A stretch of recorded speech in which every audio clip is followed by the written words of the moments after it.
How do you approach learning from other musicians, both past and present?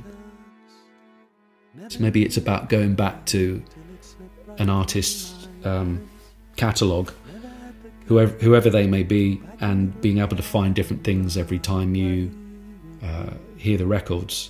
I think it's the same with films as well, isn't it? You know, or reading a book. You know, you might read a book when you're younger that makes a huge impression on you, and then you read it again 10, 15 years later, and you get a totally different perspective on it. You find things that didn't come to you before when you read the book or heard the piece of music or watched the film. I mean, sometimes things are genuinely constructed in that way to be multi-layered, but sometimes they're not. Sometimes you're discovering meanings in them that weren't intended. I mean, that's the most amazing thing about art, that you know, it's subjective, and it's sort of open to interpretation.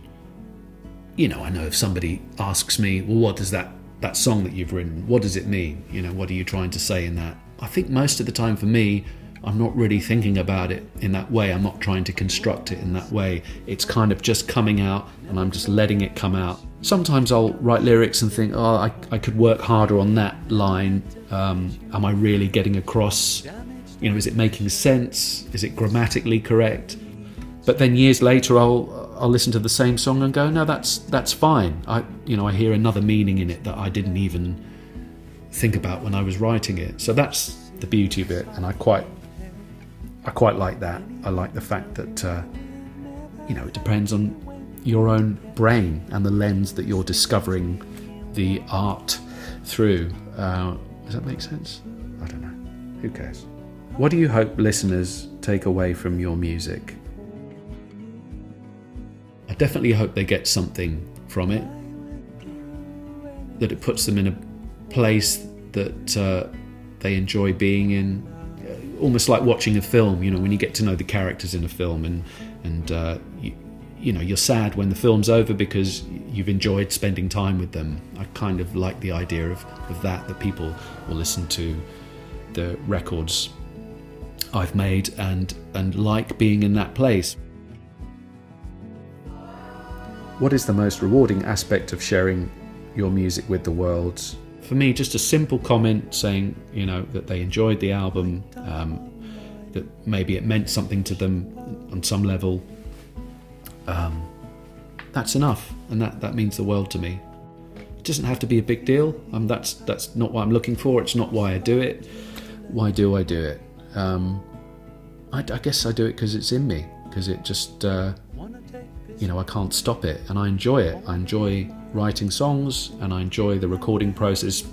Out of everything, the recording process I love that. That's my favourite thing about being in a band. How do you see your music evolving in the future, and what are your long-term goals as a musician?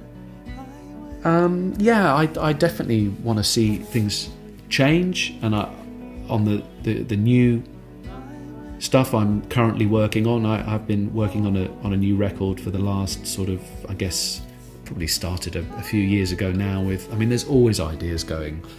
There's always things, in the background. So it is evolving in this new stuff. I can definitely feel it evolving, and I can feel more influences being allowed in that, are slightly different from the ones that inspired the first couple of records. It's kind of moving away a little bit from the West Coast thing and sort of trying to bring in some other things from the outside. So that's kind of where I'm at with that. Camera's turned off again, so please excuse me, I'm going to have to unplug.